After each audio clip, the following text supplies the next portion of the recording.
name's Chaice.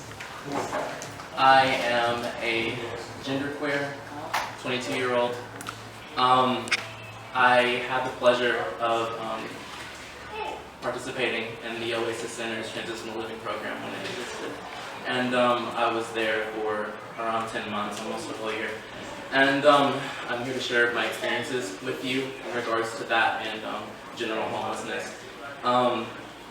It's a really important issue. It's very close to my heart, so if I get emotional, you understand.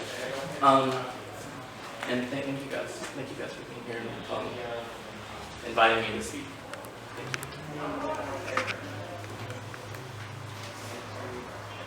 I'm here to tell you a story. Not a fantasy, but a personal record of my struggle for survival. I'm not here to tell you what you're doing wrong. That's for you alone to decide. I'm not here to be a voice for the voiceless. The people I'm going to mention have strong ones of their own. The only difference between me and them is that I've been given a chance to speak without being ignored. I was born to the deep south against all odds. I was an accident. I wasn't supposed to be, yet there I was, the product of a mixture of two worlds. One blue-eyed and one brown. My birth father took one look at me and decided then and there that I'd be somebody, and he wanted his name all over that future success. So, against my mother's better judgment, I was branded with not only his name, but his father's, as was tradition. He, of course, left for good soon after that. I still don't really know him. My mother, she was never to be happy with another man after that. So I rode the waves of her dating the same abusive and manipulative men, and her struggle with depression and eagerness to please a family that had abandoned us because I was half nigger. They eventually came around, but the abuse never stopped. During this time, we weren't dirt poor, we were dragged through the mud poor. My mother refuses to believe me, but I still have memories of her demanding me to take the last few bites of the candy peas, even though I knew that she needed it more. Somehow, we didn't qualify for food stamps back then, so we had an organization called Big Brother to rely on once a month for a box of generic dried and canned foods. I lived on the large tins of popcorn they sent for so long to this day, I get instantly nauseated even seeing or thinking about them. I remember my father visiting once, emphasis on once. He threatened to call DCS because the conditions were that we were living in. I got that instead of a hug goodbye. That was a laugh. The literal breaking point for me was the last man that my mother decided to wed. He was hurt when he was young and never received or sought help, so all he knew was hurting others in his adulthood. Being dragged from and back to him countless times, coupled with the severity of abuse on us, sent me spiraling into depression at the age of 10 and would eventually split my mind. This forced me to slowly develop a completely new personality to survive the trauma, save my inner child, my core persona, by hiding it away and leaving me grasping at a dissociative creativity as my only escape from an unbearable reality. This was also the point in which I became an adult, found dance, found my God, found truth, and somewhere in the mix began finding myself. Skipped the dark days, the complete psychological breakdown, resulting institutionalization, a final divorce, a new house, and my first heartbreak, and we cut to 2010. I'm climbing up the walls of my sanctuary, aka my room, and writing all over them. I had found my new escape. However, this time I was older, I was wiser, and I had a game plan. From then on, I was intent and had my eyes set on running away to the hometown of my dreams, Nashville. And after a brief stint in the transitional group home for troubled youth, I did just that in 2012, when I was accepted into the Oasis Center's transitional living program for homeless youth ages 18 to 22. It was there that I finally found understanding and acceptance. Here, I was taught the skills to survive on my own, and here, my friends became backpack kids and hustling travelers. Some of the most magical, free, and passionate people I've ever met.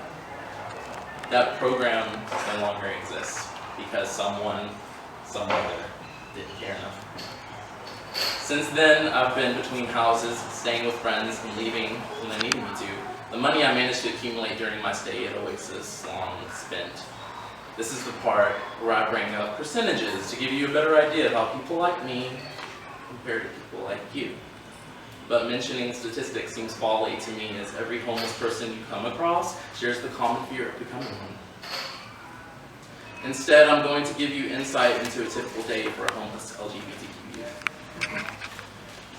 The mornings are never easy. If you're on the street, either the heat from the sun and the sound of traffic will be your alarm. If you're staying in the Mission or another shelter that isn't for those with disabilities, God help you, you must be dressed, packed, and ready to go at 5 a.m. every morning, else you don't have a bed anymore. Food is wherever you can get it. I never qualified for food stamps and was never given a direct reason why by DHS, so my struggle was a bit more intensive. A basic breakfast most mornings at the Mission, lunch or a snack pack at the local shelter, whatever you can find in the trash of a nearby restaurant if you're lucky enough to have a bus pass and some know-how, a market, or a store, or even the nice guy working at the food truck downtown on any given day or night. If you're really lucky, some big event open to the public. If you're really brave, the church potluck. One time, I found 4 huge oatmeal cookies in the park that were actually edible. That was a good night. And yes, if you're a vegan, you're kind of screwed. Days are spent looking for something to keep your mind off the fact that you have nowhere to go when it's over.